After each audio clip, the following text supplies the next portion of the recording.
The address glowed wrong on my phone screen, but I was already 20 minutes late and my manager would dock my pay if I took any longer, so I pushed through the gleaming lobby doors of the high-rise anyway, pizza bags balanced against my hip, the heat seeping through my thin jacket. The doorman barely glanced at me, used to delivery people invading his polished domain, and I slipped into the elevator before he could question whether I belonged in this building, where the monthly rent probably exceeded my yearly income. Floor 28. The hallway smelled like expensive candles and money, thick carpet muffling my worn sneakers, and I checked the receipt again because something felt off, but I was too exhausted to care. 3 jobs, and not enough sleep blurring everything into survival mode. I knocked on 2804, waited, heard movement inside.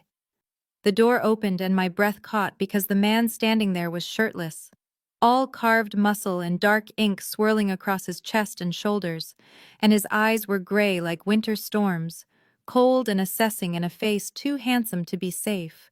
He looked annoyed, eyebrows drawn together, mouth set in a hard line. But then his gaze dropped to my hands as I reached for the pizza bags, and everything changed. The air itself shifted. His entire body went still in a way that reminded me of predators on nature documentaries, that focused intensity right before the strike, and I realized he was staring at my wrist where my sleeve had ridden up, exposing the finger-shaped bruises Derek left last night. Those gray eyes snapped back to my face, and I wanted to run, but my feet would not move. "Who did this to you?" His voice was quiet, controlled. But something deadly moved underneath the calm. I pulled my sleeve down fast, too fast, stammering that it was nothing. I bruised easily, I just needed payment for the pizza. He did not move from the doorway, did not blink. Asked again who put those marks on me and I lied, said I was clumsy, bumped into things. Please, I needed to go. He studied me for a long moment, and I felt stripped bare under that gaze, like he could see every secret I buried, every excuse I made, every time I covered bruises with makeup and long sleeves. Then he stepped back, pulled out his wallet, handed me bills without counting. Way too much, easily triple the order cost. "Keep it." His voice was softer now, but no less intense. I tried to give back the extra, but he closed my fingers around the money, his hand warm and solid and careful not to touch the bruises. And then he took the receipt and wrote something on it before handing it back. "My personal number. When you are ready." I shook my head, said I did not need anything. "Thank you for the tip," and finally my legs remembered how to work. I turned toward the elevator, skin prickling because I knew without looking that he watched me, felt the weight of his attention like a physical touch, and when the elevator doors finally closed, I sagged against the wall, heart hammering. Something about him terrified me. Something about him felt like salvation. I should throw away the receipt. I tucked it into my pocket instead. The apartment door stuck like it always did, and I had to shoulder it open, the sound loud enough to wake Derek if he was sleeping, but I found him awake instead, sprawling on our sagging couch with empty beer bottles lined up on the coffee table like soldiers, his eyes tracking me as I entered, and my stomach dropped because I knew that look, that dangerous, glassy focus that meant he had been drinking and thinking and nothing good ever came from that combination. "You took forever." His voice was too calm, the kind of calm that preceded storms. I checked the receipt times and my pulse started hammering because I had taken 47 minutes for a delivery that should have been 20. Too long, way too long. And I scrambled for excuses about traffic and wrong addresses, but he was already standing, swaying slightly, closing the distance between us. "Who were you with?" "Nobody. Just deliveries. My manager sent me across town." I tried to keep my voice level and soothing, the tone I used when he got like this. But he grabbed my arm exactly where the bruises already lived, and white-hot pain exploded up to my shoulder. I gasped, could not stop the sound, and something flickered in his eyes. Satisfaction, maybe, before he accused me of cheating, said I smelled different, looked different, was lying to him. I tried to pull away, and he shoved me backward into the kitchen counter, the edge catching my hip bone, and I tasted fear metallic and familiar. He loomed over me, demanding to know who I was seeing, what I was doing, why I was destroying us, and I made myself small, made myself apologize for things I did not do, agreed that I should have been faster, promised nothing was wrong, anything to diffuse this. He stared at me for a long moment, and I held my breath. Then he released me with a sound of disgust and stumbled back to the couch, reaching for another beer. I did not wait to see if his mood would shift again, just walked quickly to the bathroom, locked the door with shaking hands, and slid down to sit on the cold tile floor. Through the thin door I heard him muttering, then the television blaring too loud, then eventually his snoring, that particular rattling sound that meant he passed out drunk. I should have felt relief, but instead, I just felt hollow, scooped out, until I remembered the receipt still crumpled in my jacket pocket. I pulled it out, smoothed it against my knee, stared at the number written in strong, confident strokes. A stranger's number. A dangerous man's number. Why did his concern feel safer than my own home? I could not answer that, but I tucked the receipt into my bra, against my heart, and tried not to think about gray eyes that saw too much. Sleep would not come. I lay in the bathtub with a pillow and blanket, door still locked, and replayed every second of that doorway encounter, the way Alexander's entire body had gone still when he saw my bruises, the deadly quiet in his voice, the careful way he had not touched the marks when he pressed money into my hand. Something about him promised violence, but not toward me. Never toward me. That certainty should not have existed after one meeting, but it lived in my chest anyway, warm and terrifying and impossible to ignore. The diner smelled like burnt coffee and fryer grease, familiar and suffocating in equal measure, and I moved through my shift on autopilot, exhaustion dragging at my bones because I had not slept more than 2 hours.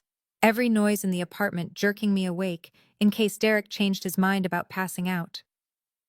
I wore long sleeves despite the oppressive heat, the fabric sticking to my skin, hiding the evidence written across my arms in shades of purple and yellow, and my manager Denise had already given me the look, that pinched expression that said she noticed but would not ask because asking meant getting involved.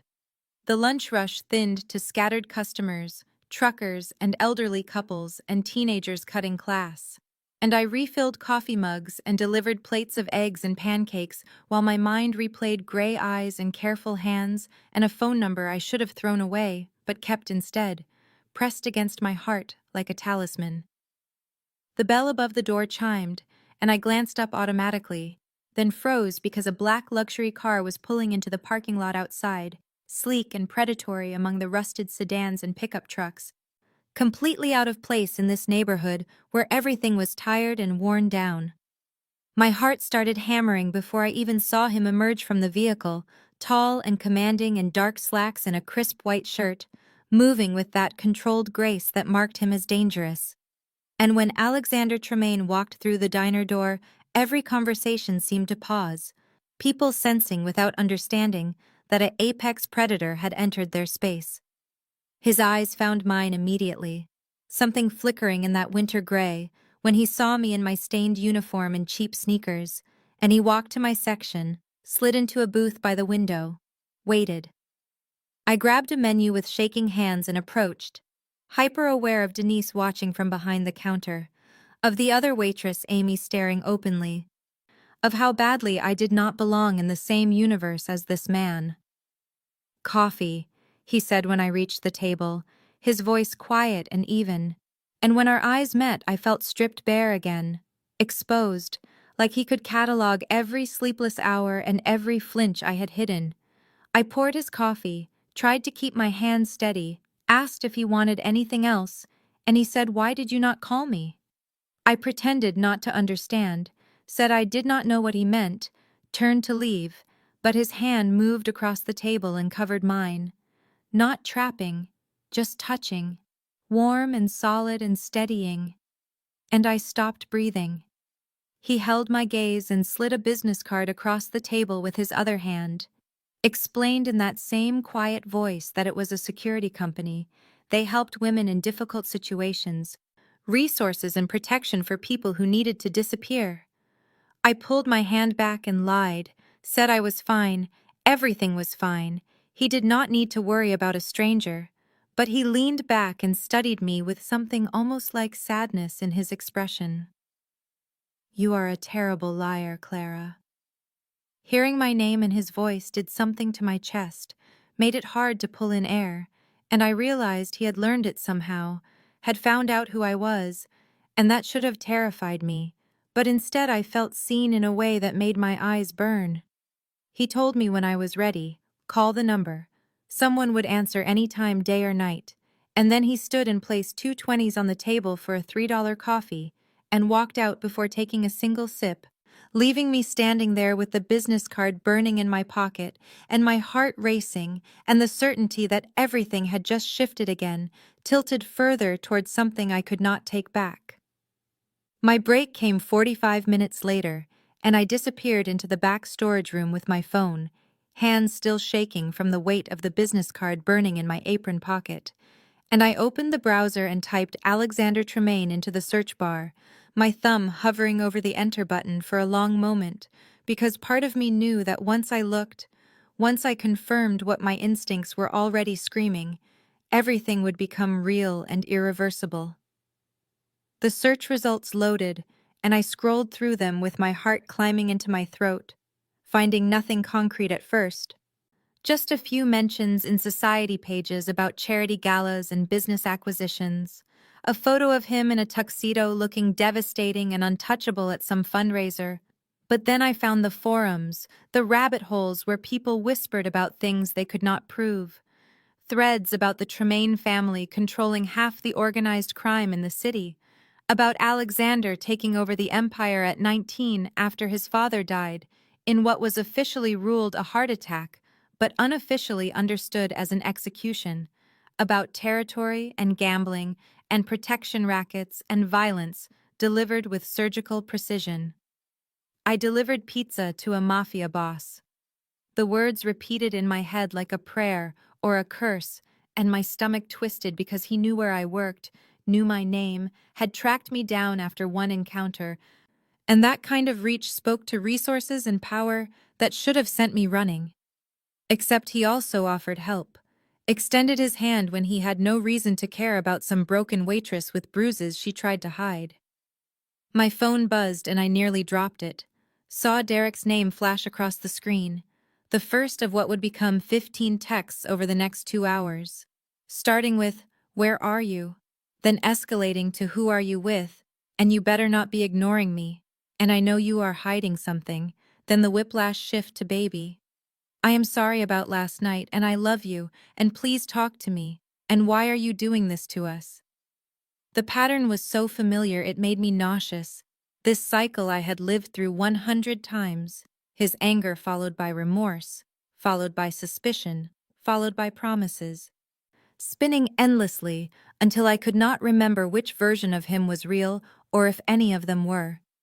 I shoved the phone back in my pocket and returned to the floor, but Denise caught my arm as I passed, her grip firm and her expression tight. "You have been distracted all day, Clara. I cannot have you messing up orders or ignoring customers. You are on thin ice here." Her words hit like a slap, because I could not afford thin ice, could not afford to lose another job when I had already lost 3 in the past 6 months. Twice because Derek showed up drunk and caused scenes that got me fired for bringing personal drama to work. Once because I called in sick too many times after he hurt me badly enough that I could not hide it. I promised Denise it would not happen again, painted on my customer service smile, and finished the shift moving through motions while my mind spun between a dangerous man who saw me and a boyfriend who owned me, and the terrible knowledge that I had just looked into shadows I could never unsee. Derek arrived home at 6 p.m. sober for the first time in a week, and that fact alone put me on edge because his patterns were predictable and sobriety was not part of them. And when he walked through the door carrying grocery store flowers wrapped in crinkled plastic, carnations dyed garish pink. I felt my stomach clench with the familiar dread that came with his apology cycles. "Baby, I am so sorry about last night," he said, and his eyes were clear but red-rimmed like he had been crying, and he set the flowers on the counter and reached for me carefully like I might bolt. I let him hold me because resistance cost more energy than I had left. Let him murmur promises into my hair about how it would never happen again, how he was going to get help, how he loved me more than anything, the same script I had heard 100 times, with only minor variations in word choice and tone. We ate the dinner he brought home, Chinese takeout from the place on Fifth Street, and the silence between us felt like glass, fragile and sharp, both of us moving carefully around the edges of what had happened the night before. He asked about my shift, and I told him it was fine, busy, nothing special, and I did not mention the black luxury car or gray eyes or the business card that was still hidden in my apron pocket at the bottom of my bag, because some instinct older than thought told me that information would detonate whatever temporary peace we had constructed. After dinner I showered, let the hot water pound against my shoulders until the small bathroom filled with steam, and when I came out wrapped in a towel, Derek was sitting on the bed holding my phone, and the expression on his face made my blood turn to ice. "Who is Michael?" he asked, and his voice was too quiet, too controlled, and I realized with sickening clarity that he had gone through my contacts while I was in the shower, had seen Alexander's number that I had saved under a fake name, because some part of me knew even then that I might need it, might need him. "Just a customer from the diner," I said, trying to keep my voice steady, trying to project the exhaustion and resignation that usually made Derek back down. But something was different tonight. Something in him had shifted past the point where my surrender would satisfy. "You are lying," he said, standing up, and the phone looked small in his hand, fragile. "Why would a customer give you his personal number? Why would you save it?" I tried to explain, said some people left numbers for carry-out orders, that it did not mean anything, but he was not listening anymore, his face flushing red the way it always did before the violence came. "Whore!" he spat, and the word hit like a fist before his actual hand did, cracking across my face hard enough that I tasted copper. Felt my lips split open again in almost the same place as the half-healed cut from 2 nights ago. He started crying immediately, the rage collapsing into sobbing apologies, reaching for me, but I was already moving, grabbing my phone from where he had dropped it, backing toward the bedroom, and when he lunged after me, I slammed the door and locked it with shaking hands. I heard him collapse against the wall outside, heard him crying and pleading, and I sat on the floor with my back against the door and my split lip bleeding onto my shirt, and pulled up Alexander's number, and at 2 a.m., when the apartment finally went silent and I could hear Derek snoring on the couch, I typed one word and hit send. "Help." The response came in 30 seconds, just one word glowing on my cracked phone screen in the darkness of the locked bedroom. Address. My hands shook so badly I could barely type out the street name and apartment number, each letter a commitment I could not take back, and the moment I hit send, his reply came through with the same terrifying efficiency. 20 minutes. Do not engage. Stay in locked room. I stared at those words and felt something shift inside me, some final tether to my old life snapping clean, because I was really doing this, really letting a man I had met once, a dangerous man, whose world operated in shadows and violence, come to my apartment in the middle of the night to handle my problems in ways I could not let myself imagine too clearly. I moved on autopilot after that, pulling my battered duffel bag from the closet and stuffing clothes into it without caring what I grabbed, adding my laptop and the small lockbox with my birth certificate and social security card, the only documents Derek had not found and destroyed during one of his rages, and I worked in silence with my ear pressed to the door, listening to his snores rattling from the couch, thick and wet with alcohol and sleep. 18 minutes after I sent the address, I heard it, a knock so soft against the apartment door that I almost thought I imagined it, and I crept out of the bedroom with my heart hammering against my ribs, stepping over the creaking floorboard near the hallway that always woke Derek. And when I looked through the peephole, I saw Alexander standing in the dingy corridor that suddenly looked too small to contain him, and beside him was another man, equally tall, equally dangerous. Both of them dressed in dark clothes that seemed to swallow the flickering fluorescent light. I opened the door, and Alexander's eyes went straight to my face, tracking over the swelling on my cheek and my split lip, and I watched something terrible happen behind his expression, his features going utterly still while his gray eyes turned to cold fire, a rage so controlled and absolute it made the air around him feel heavy.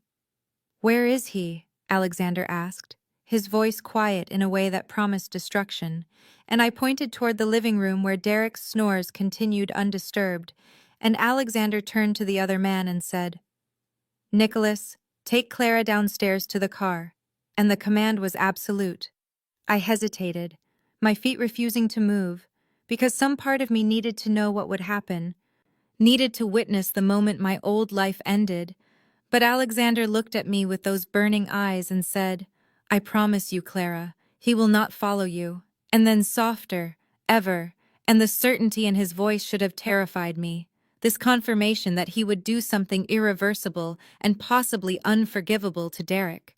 But instead I felt a wave of relief so powerful my knees almost buckled, because someone was finally going to make it stop.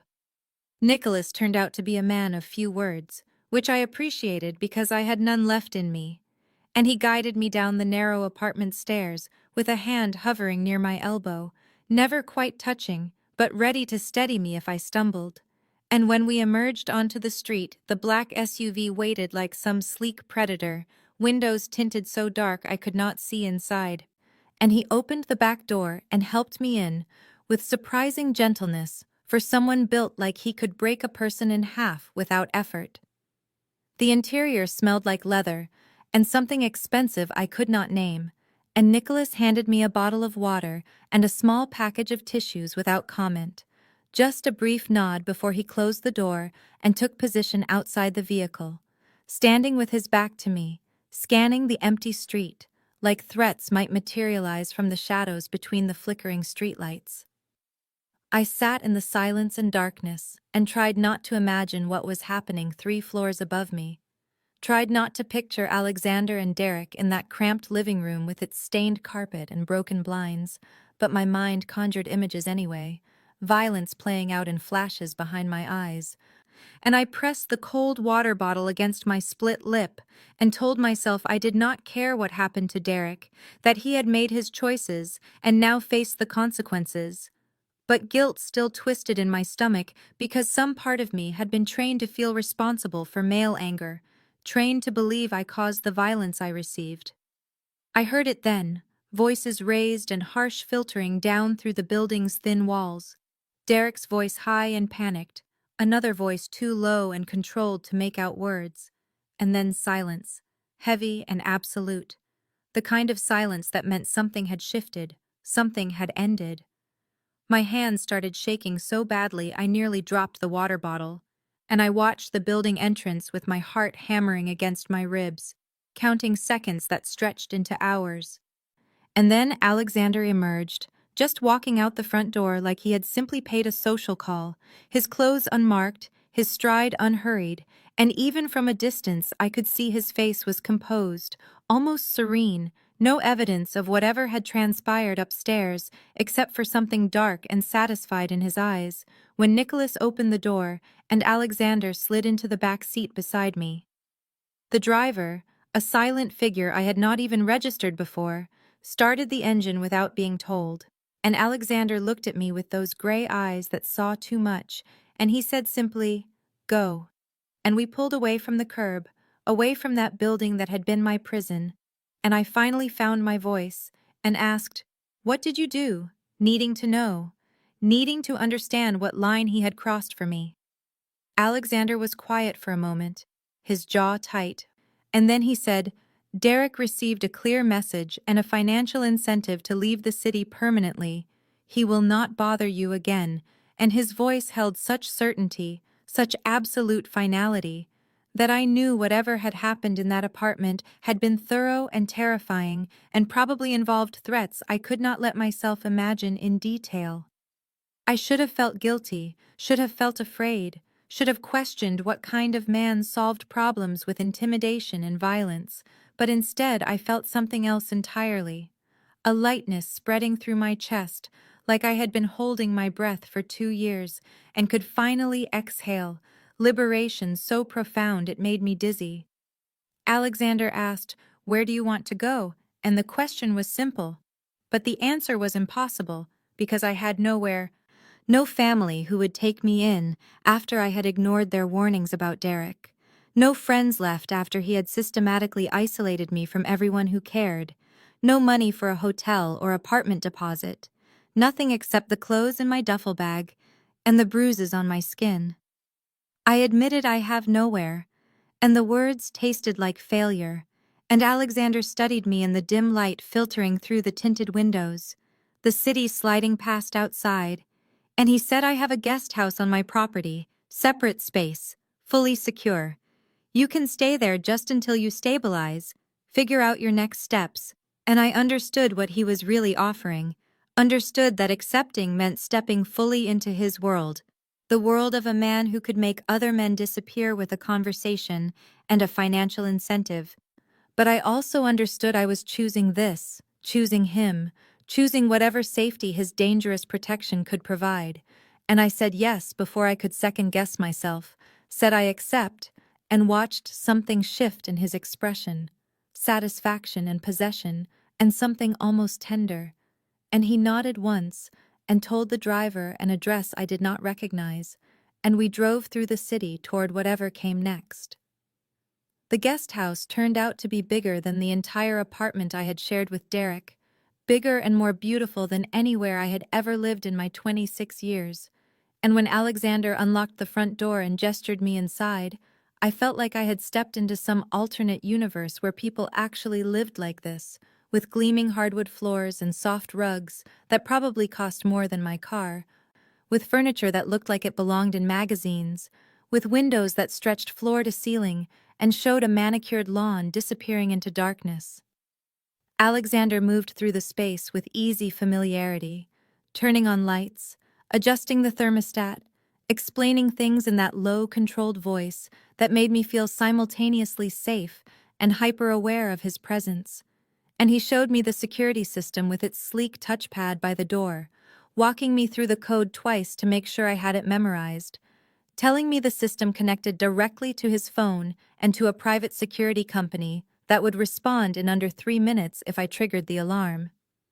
His main house was 100 yards away across the lawn, he explained, close enough if I needed him, but far enough to give me privacy, space to breathe and heal. And he would not intrude on that space unless I asked him to, and something about the way he said it made my chest tight, because when had anyone ever cared about my space, my needs, my boundaries? The kitchen was fully stocked, he continued, opening cabinets to show me dishes and glasses, opening the refrigerator to reveal more food than I typically had access to in a month. And his housekeeper, Mrs. Pembroke, would check on me tomorrow, bring anything I needed, and she was trustworthy and kind, and I should not hesitate to ask her for anything at all. I stood in the middle of this beautiful space with my pathetic duffel bag at my feet, and my split lip throbbing and my cheek swelling, and I finally asked the question that had been building since he pulled up to my apartment building like some dangerous avenging angel. Asked, "Why are you doing this? Why do you care what happens to me?" And Alexander went very still, his gray eyes locking onto mine with an intensity that made it hard to breathe. He was quiet for a long moment, his jaw working like he was deciding how much to tell me. And then he said simply that he recognized the look in my eyes because his mother had the same look before his father killed her when Alexander was 12 years old. And the words hit me like a physical blow, stealing the air from my lungs, because I understood then that this was not charity or pity or some kind of savior complex. This was personal. This was him seeing his mother in me and refusing to let history repeat itself, and tears burned behind my eyes because no one had ever looked at me and seen someone worth saving. Alexander told me to rest, to lock the doors, to know that these locks would actually keep me safe. And then he left, just walked out into the night toward his own house, and I stood there alone in the silence and luxury until my legs gave out and I collapsed onto the bed in the master bedroom. And I cried for the first time in months. Great shaking sobs that hurt my bruised ribs and made my split lip crack open again, crying for everything I had endured, and everything I had lost, and everything I might finally be able to become, now that someone had pulled me out of the darkness. I woke late in the morning to sunlight streaming through windows I had forgotten to cover, and for a confused moment, I did not know where I was, the softness of the bed and the silence of the room so foreign that panic spiked through me before memory returned in a rush. Alexander, Derek, escape, safety.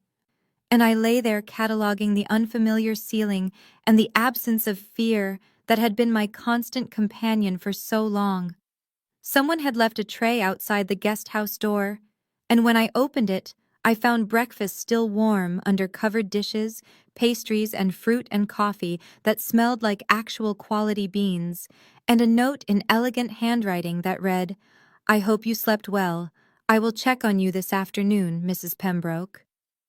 I carried the tray inside and ate slowly, tasting food for the first time in what felt like years, instead of just consuming fuel to survive. And then I forced myself into the shower, let hot water pound against muscles that ached from tension I could finally release. The mirror showed me damage I had been avoiding, my split lip healing but still swollen, my cheek bruised deep purple spreading toward my eye, finger-shaped marks on both arms in layers of yellow and green and fresh blue, ribs tender when I pressed them, and I stood there cataloging it all like evidence, proof of what I had endured and what I had finally escaped. I dressed in the softest clothes from my duffel bag, leggings and an oversized sweater that felt like armor against the world, and I explored the guest house properly in daylight, finding a library filled with books that looked read rather than decorative, art on the walls that seemed chosen for beauty rather than investment, comfortable spaces that invited rest, and I felt something in my chest loosen, because this was not a showplace, this was a home.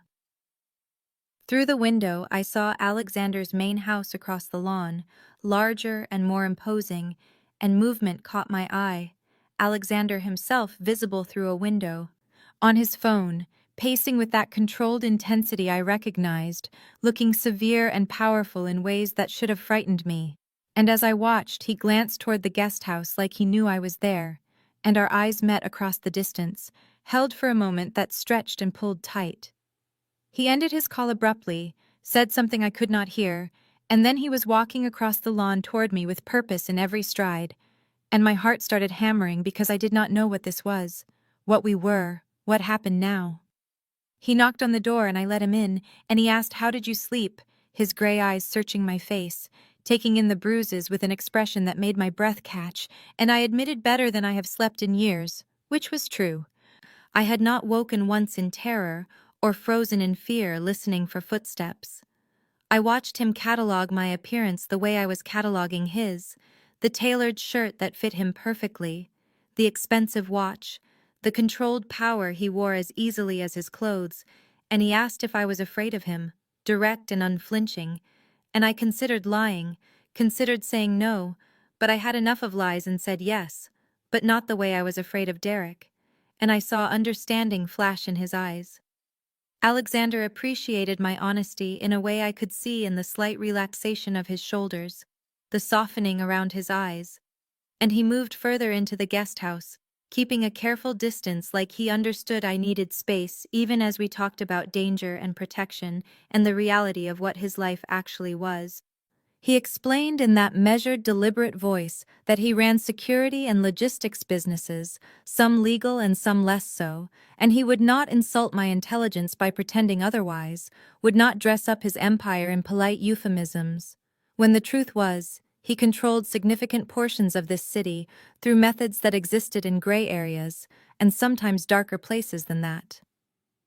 If I stayed here, even temporarily, people in his world and outside it would assume I was under his protection, and that designation would keep me safer than any restraining order or police intervention ever could. But it would also associate me with him, tie my name to his reputation, mark me as belonging to Alexander Tremaine in ways that could not be easily undone. She could leave any time, he continued, his gray eyes holding mine with absolute sincerity.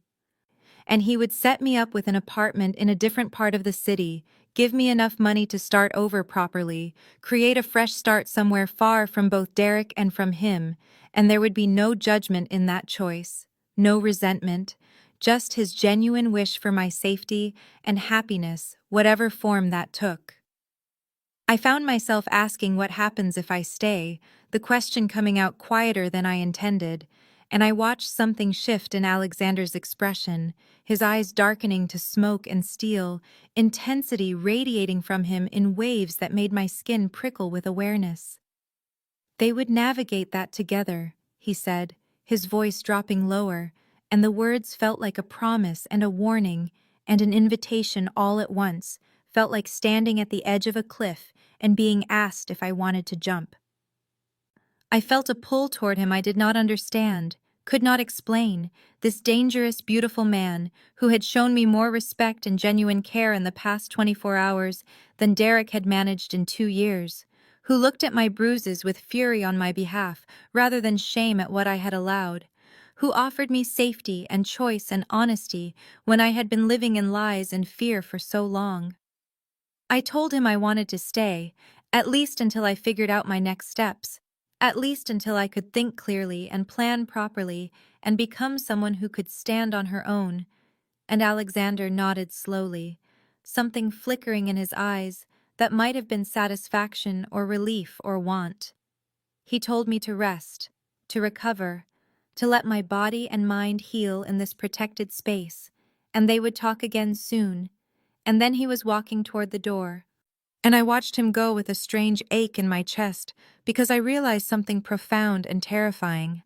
I felt safe here, truly safe, maybe for the first time since childhood, and that safety had nothing to do with security systems or locked doors, and everything to do with the man who had just walked out into the afternoon light.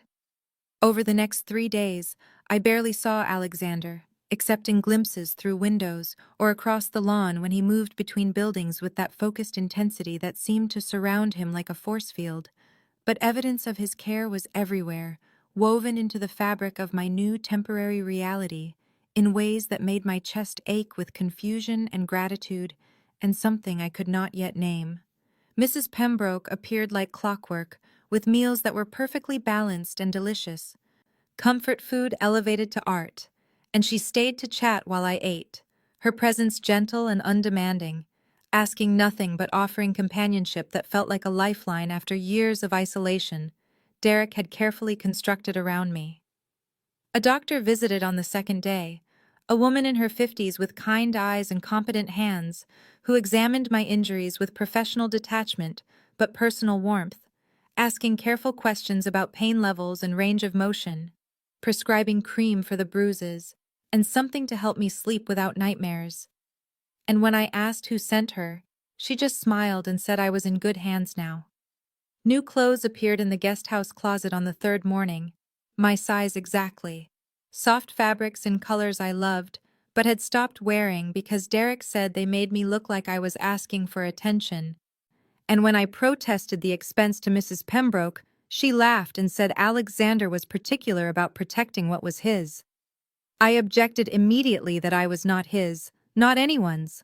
I had just escaped belonging to someone in the worst possible way, but Mrs. Pembroke gave me a knowing look that made heat crawl up my neck and said, "Whatever you say, dear," with an expression that suggested she saw right through my protest to the truth I was not ready to acknowledge.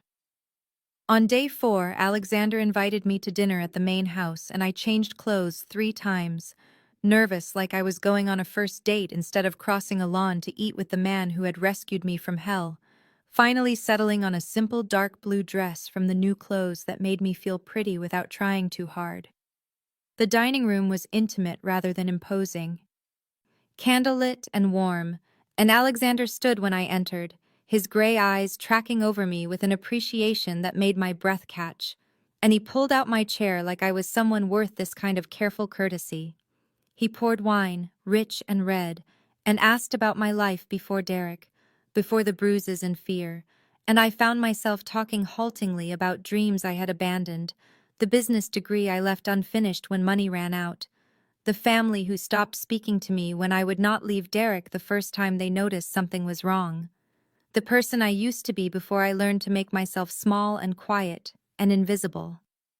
Alexander listened with complete attention, the kind of focus that made me feel like nothing else in the world existed except my words and the space between us. And for the first time in years, I felt truly seen. Dinner became a regular occurrence, a ritual that anchored my days in ways I had not expected, and over the following week, we met each evening in that candlelit dining room where the outside world seemed to fade into insignificance, and all that existed was the space between us and the words we offered like fragile gifts. Alexander revealed pieces of himself in measured increments, his rise in the organization after his mother's death when he was still just a boy with rage and grief, and nowhere to put either except into survival and eventually into power, climbing ranks through intelligence and ruthlessness, but also through a code he developed early and never violated. Rules about never harming women or children, about keeping drugs out of schools, about protecting the people in his territory even as he controlled them. He spoke of enemies with cold assessment, rivals who respected boundaries and those who did not, allies who were trustworthy until they were not. The constant chess game of his world, where one wrong move could cost everything. I shared things I had never told anyone, the shame that lived in my chest about staying with Derek so long, about making excuses and believing promises, and returning again and again to someone who hurt me, the crushing weight of feeling stupid and weak and complicit in my own suffering. Alexander stopped me mid-sentence, his hand covering mine on the table, and said survivors do what they must to survive. There is no shame in that, only strength in the fact that I was still here, still breathing, still capable of sitting across from him and speaking truth. Our conversations deepened with each passing night, moving from facts and history into philosophy and dreams, and I caught him watching me sometimes with heat in his eyes that made my skin flush and my breath catch, an intensity that was different from his usual controlled focus, something raw and hungry that called to an answering need I was only beginning to acknowledge in myself. One night, reaching for my wine glass at the same moment he reached for his, our hands touched, and the contact was electric, a jolt that traveled from my fingertips straight to my core, and neither of us pulled away. Alexander's thumb stroked along my wrist, gentle and deliberate over the faded bruises that were now yellow and green, healing marks that no longer hurt except in memory. And he asked in a voice rough with restraint if he could touch my face. I nodded, not trusting my voice, and his hand came up to cup my cheek, warm and calloused and impossibly tender, and I leaned into his touch like a plant turning toward sunlight. He murmured that I was beautiful, and the way he said it made me believe him, made me feel beautiful in a way I had not felt in years, maybe ever, because Derek's compliments had always come with conditions and criticisms attached. But Alexander's words felt like simple truth offered without expectation of anything in return. The moment shattered like dropped crystal when Alexander's phone buzzed against the table, harsh and insistent in the soft candlelit space we had created, and his expression shifted from tender to severe in a heartbeat, the business mask sliding into place with practiced ease as he glanced at the screen, and his jaw tightened in a way that told me this was not something he could ignore. He apologized, voice rough with reluctance and what might have been frustration, said he had to handle this immediately. It could not wait, and told me to stay, finish the wine, make myself comfortable in his study if I wanted. He would return as soon as possible. I nodded, tried to hide my disappointment, watched him stride from the room with that focused intensity that transformed him from the man who touched me, like I was precious, into something harder and more dangerous, the duality of him both fascinating and unsettling. I moved to his study because sitting alone in the dining room felt too exposed, too vulnerable. And the study was all dark wood and leather, and the scent of him, books lining the walls, and a massive desk positioned to face the windows overlooking the grounds. I saw the photos on his desk almost immediately, drawn to them like they held answers to questions I had not yet learned to ask. Young Alexander, maybe 10 or 11, with a beautiful woman who had his eyes and his bone structure, her smile radiant, and her hand on his shoulder in a gesture of such casual affection that my heart ached looking at it, knowing what Alexander had told me about how she died. I heard raised voices outside, sharp and angry, cutting through the quiet night, and I moved to the window instinctively, looking out to see Alexander in the courtyard with a tall blond man I had never seen before, their body language aggressive. The stranger gesturing wildly, while Alexander stood utterly still in that way that meant he was most dangerous. The man pointed toward the guest house, toward where I had been staying, toward me essentially, and even from this distance I could see the accusation in the gesture, the challenge. Alexander stepped into the man's space, close enough that it was clearly a threat, his posture radiating violence held on the thinnest leash, and the blond man backed down immediately, hands raised in placation or surrender before he turned and walked quickly toward the front gates. Alexander stood there for a long moment after the man left, head bowed, hands clenched at his sides, before he turned and walked back toward the house with measured steps that spoke of iron control. He found me standing at the window when he entered the study, must have known I had seen everything, and his expression was unreadable when he asked if I was all right. I asked if I was causing him problems, if my presence here was creating complications he did not need, already knowing the answer, but needing to hear him say it. He said nothing he could not handle, dismissive in a way that did not invite further questions, but I pressed anyway, asked who the man was. Alexander hesitated, a pause that felt weighted with calculation about what to tell me and what to withhold, before he said, "That was James Crawford, his second in command, and he had concerns about outsiders, about security, about variables he could not control." I understood immediately that I was the variable, the outsider, the complication, and I offered to leave, to remove myself from the equation, even though the thought made something in my chest twist painfully. Alexander closed the distance between us in 3 long strides, crowding into my space, and said with absolute finality that I stayed. Tension stretched between us like a wire pulled taut, vibrating with potential energy and unspoken want, and I could feel the heat radiating from Alexander's body, where he stood so close that the space between us felt charged and dangerous in an entirely different way than the danger I had learned to recognize from his world. He asked in a voice low and rough if I understood what it meant to be under his protection, what it truly meant beyond the security and the guest house and the safety from Derek, and I said I was beginning to understand, that I saw how his men looked at me now, how James had come to assess whether I was worth the complication, how being associated with Alexander meant being marked as his, in a way that both sheltered and exposed me. He asked if that frightened me, if he frightened me, and I admitted that everything about him should terrify me. This man who commanded criminal empires and inspired fear in dangerous men, and had erased Derek from my life with a few quiet words, and probably violence I would never know the details of.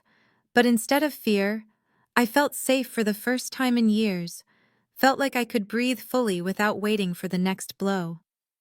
Something shifted in Alexander's expression when I said that.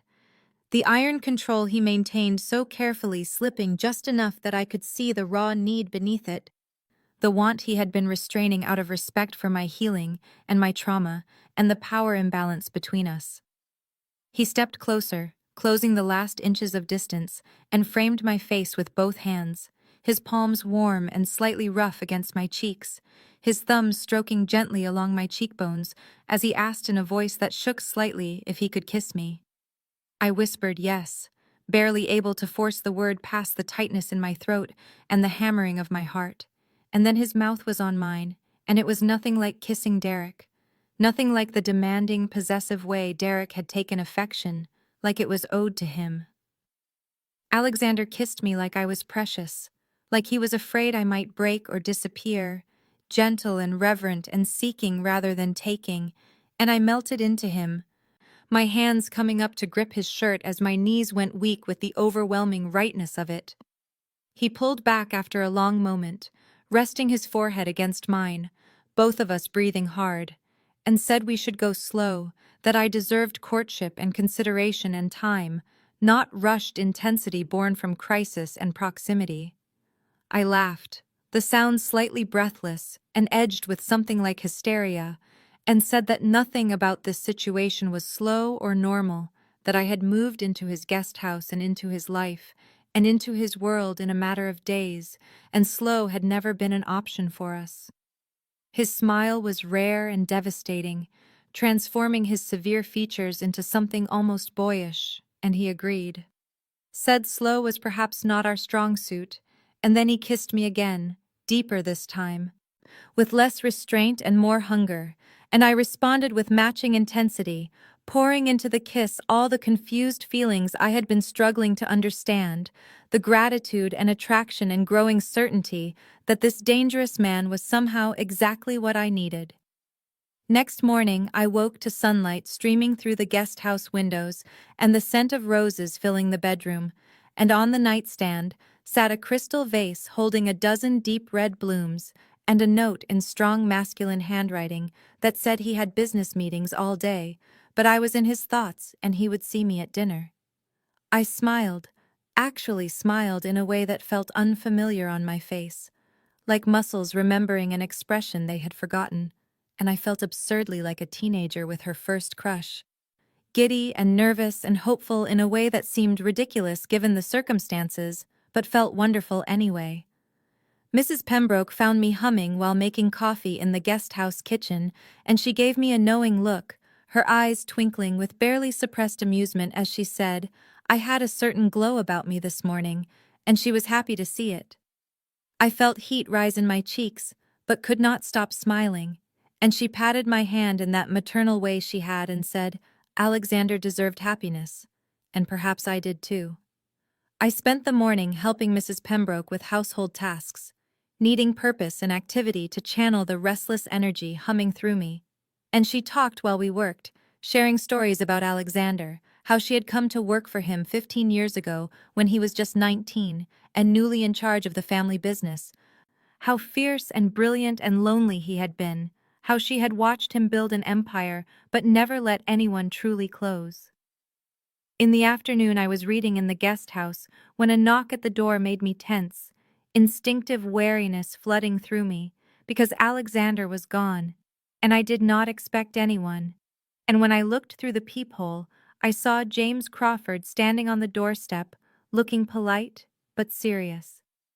I opened the door slowly, keeping it partially closed, and he smiled, but it did not reach his eyes as he asked if he could have a few minutes of my time. He was polite, carefully so, but cold in a way that made clear this was not a social visit, and once inside he got straight to the point, said he needed to understand my intentions with Alexander. I bristled immediately, said that was between Alexander and me. None of his concern, but James shook his head and explained that everything involving Alexander was his concern because his job was keeping Alexander safe, and I was an unknown variable. He warned me that Alexander had enemies, serious, dangerous people who would not hesitate to use me to hurt him, that I was a liability whether I intended to be or not, and his eyes were hard when he said I needed to understand what staying meant. I stood firm despite my racing heart, lifted my chin and said, I never asked for any of this, but I was done running from fear, done making myself small to avoid danger, and if staying with Alexander meant risk, then that was my choice to make. James studied me for a long moment, reassessing, and something shifted in his expression before he nodded slowly and said, Maybe I was stronger than I looked. Maybe I would survive this world after all. He left without another word, but I stood shaking after the door closed, adrenaline flooding through me as I realized I had just been tested and apparently passed. But the encounter left me unsettled and frighteningly aware of how much I still did not understand about the life I was choosing. I told Alexander about James's visit that night over dinner, my hands wrapped around a wineglass for something to hold, as I recounted the conversation. And I watched Alexander's expression darken with each detail until fury sparked in his gray eyes, and his jaw tightened with barely contained anger. He said James overstepped, that he had no right to interrogate me or make me feel threatened in what was supposed to be my safe space, and I could see him calculating consequences and responses even as he spoke. I reached across the table and touched his hand, stilling the tension coiled in his fingers, and said that James was protecting him, doing what he thought necessary to keep Alexander safe, and maybe I needed to understand that kind of loyalty, even if it made me uncomfortable. Alexander turned his hand over to grip mine, said that was not James's call to make, that I was not a security threat to be assessed and managed, but someone under his protection, and increasingly more than that. I said I understood this world had rules I did not know, codes and hierarchies and protocols that everyone else seemed to grasp instinctively, and if I was going to stay, then I needed to learn them, needed to understand how to navigate the structure around him. Alexander studied me across the candlelight, his expression shifting from anger to something more searching and vulnerable, and asked if I truly wanted into his life, if I understood what that meant beyond the surface attraction and the safety he provided. I met his eyes steadily and said I wanted him, that the rest came with that choice, and I was making it with open eyes. He warned me it meant danger, that his enemies would see me as leverage and target, that it meant secrecy, because much of what he did could never be spoken about openly, that it meant moral compromise because his world operated in shades of gray, where right and wrong blurred into expedience and survival. I said I went from one cage with Derek to another kind of prison in the isolation and fear I had lived with, but this choice felt different because I was choosing it freely, choosing him and the life he offered with full knowledge of what it contained. Something flashed in his eyes, heat and possession and need all tangled together, and he stood abruptly and came around the table to pull me to my feet and then into his arms. He kissed me deeply, hungrily, with none of the careful restraint he had shown before, and I responded with matching intensity, my hands fisting in his shirt as I pressed closer. He lifted me easily, my legs wrapping around his waist as he carried me toward the stairs, and halfway up he stopped to pin me against the wall and ask again if I was sure, if this was what I wanted. I answered by kissing him harder, by pulling at his clothes with trembling hands, by whispering yes against his mouth until he groaned and carried me the rest of the way to his bedroom. Their intimacy was transformative in ways I had not anticipated, not just the physical connection, though, that was revelatory in itself, but the way Alexander touched me like I was something precious and breakable and worthy of reverence. His hands careful around my healing bruises, his mouth gentle against the fading yellow marks on my ribs. And I felt worshipped in a way that made tears prick my eyes, because I had forgotten what it felt like to be treated with tenderness instead of ownership. Afterward, we lay tangled in his sheets, the expensive fabric cool against my overheated skin, and he traced idle patterns across my shoulder and down my arm, following the path of a bruise that had nearly disappeared, and he murmured that I was remarkable, that my strength amazed him. And I felt powerful in a new way that had nothing to do with physical capability and everything to do with being truly seen by someone who understood darkness. We talked deep into the night, our voices low and intimate in the cocoon of his bedroom. And he shared plans for legitimate business expansions he was working on, real estate developments, and security consulting contracts that could move more of his operations into legal territory. And I found myself offering suggestions from my abandoned business degree, ideas about market positioning and corporate structure that made his eyes light with interest. He listened, actually listened with the full weight of his attention, asked questions about my reasoning, incorporated my thoughts into his planning, and I realized with sudden clarity that I could have purpose here, that I did not have to be just the woman under his protection, but could be a partner in building something. Morning came too quickly, pale light filtering through the curtains, and Alexander kissed my forehead and said he had meetings with his organization leaders, important conversations about territory and alliances that could not be postponed. And then he surprised me by saying he wanted me to come with him, that it was time his inner circle met the woman who had become central to his life. My stomach fluttered with nerves as I dressed in clothes that felt too casual for meeting mob bosses, but Alexander assured me I was perfect, that I did not need to perform or impress anyone, that my presence itself made the statement he needed to make. We drove to a restaurant closed for private business, the kind of establishment that looked modest from outside, but inside was elegant and clearly secured, and in a back room sat 5 men who stood when we entered, their eyes immediately assessing me with the sharp attention of people whose survival depended on reading threats. Alexander introduced them by name and role: James Crawford, whom I had already met, Nicholas Romano, who had helped rescue me from Derek, and 3 others whose names and territories I tried to memorize, and they shook my hand with varying degrees of warmth but universal wariness. Alexander did not sit, instead stood with his hand on my lower back and made clear in concise words that I was not temporary, not a fling he would tire of, but someone under his full protection who had become integral to his life, and anyone who threatened me answered to him personally. The temperature in the room shifted, something settling as the men exchanged glances and then nodded their acceptance, and I understood with crystal certainty that I had just crossed a threshold, that there was no going back to the woman who delivered pizzas and dreamed of escape, because I had entered Alexander's world permanently and irrevocably.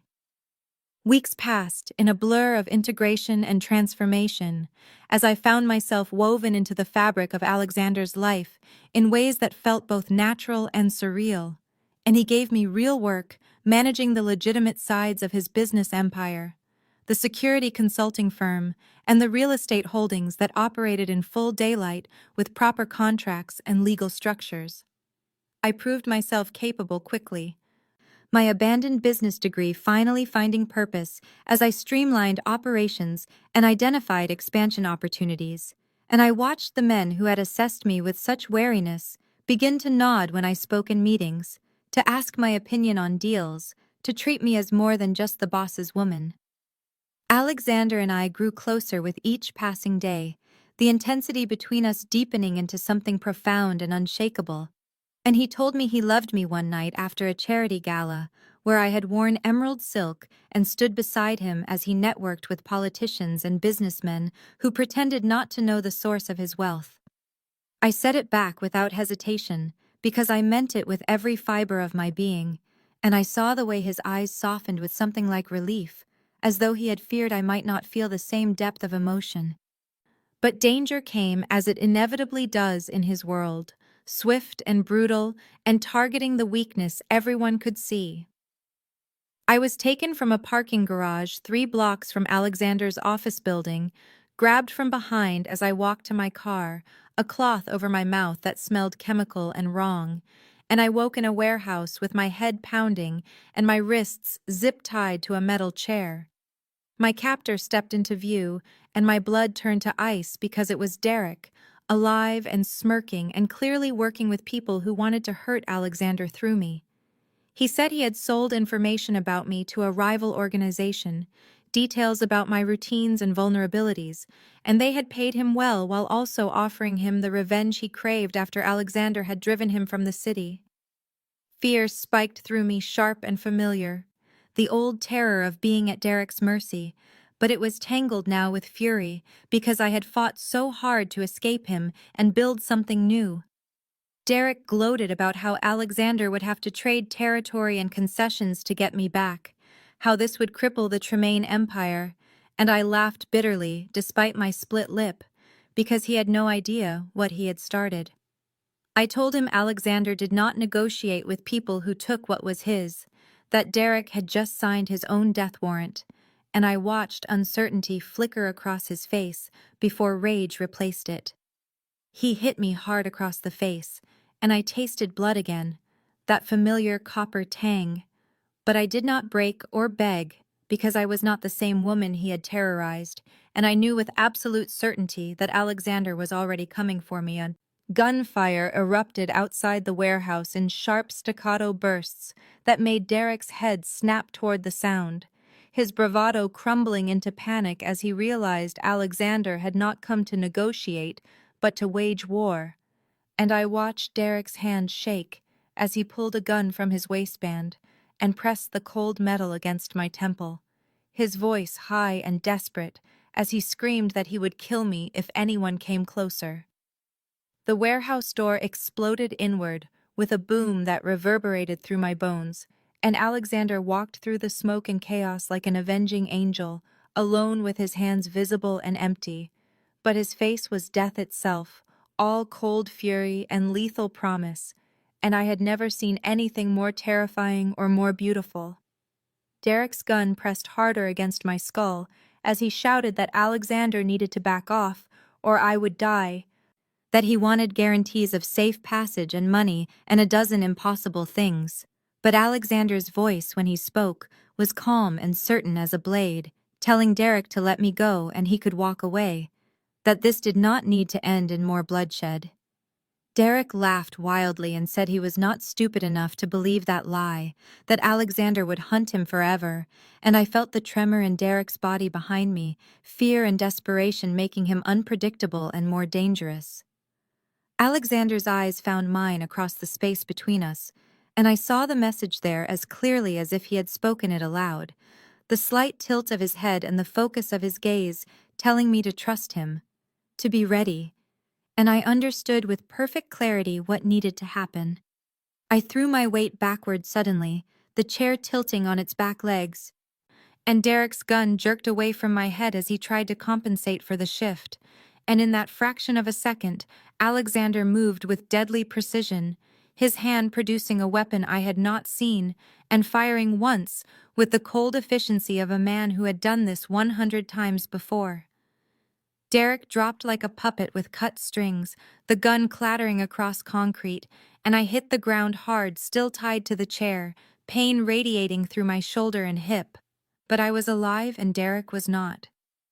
Alexander was beside me in an instant, his hands steady as he cut through the zip ties with a knife that appeared from somewhere, his fingers gentle as they touched my face and checked my injuries, cataloging the new bruises Derek had added to my collection, and I was shaking so hard my teeth chattered, but I managed to tell him I was okay.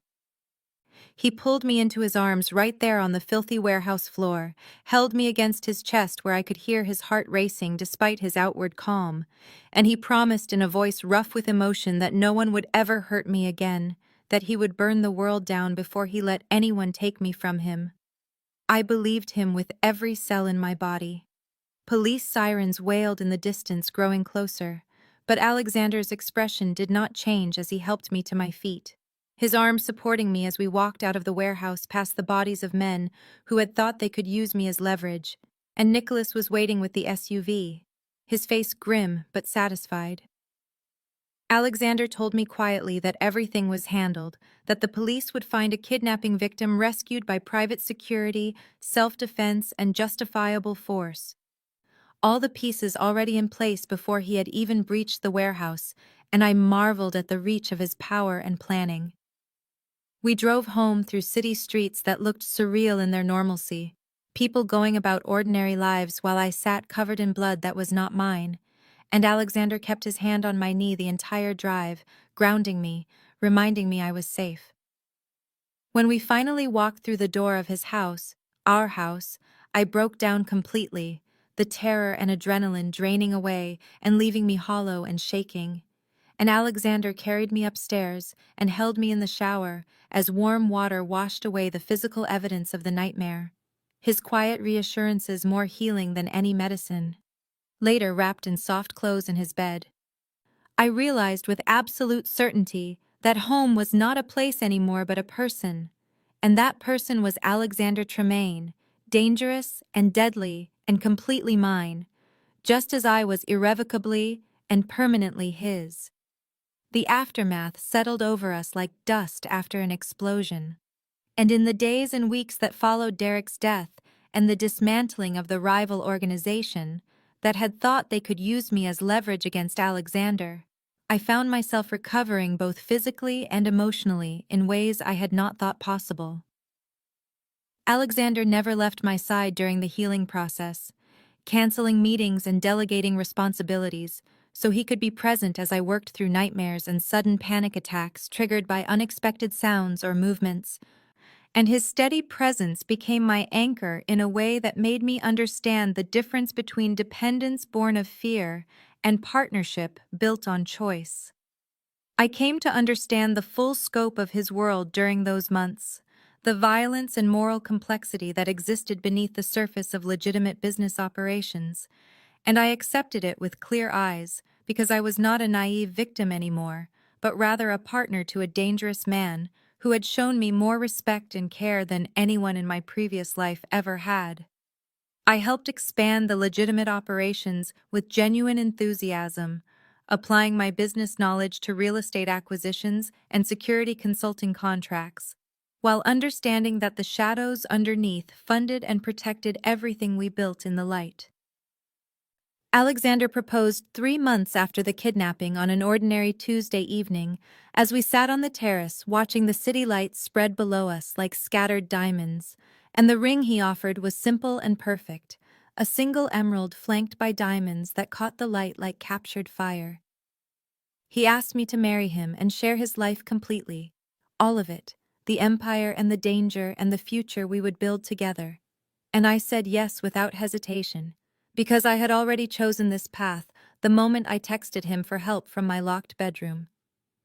We married quietly with just the inner circle present in the garden behind his house, Mrs. Pembroke crying happy tears as she watched me walk toward Alexander in a dress of ivory silk that made me feel like someone entirely new, and James stood as best man and toasted to me afterward, admitting in front of everyone that he had been wrong about me, that I belonged here in ways he had not anticipated, and I saw genuine respect in his eyes.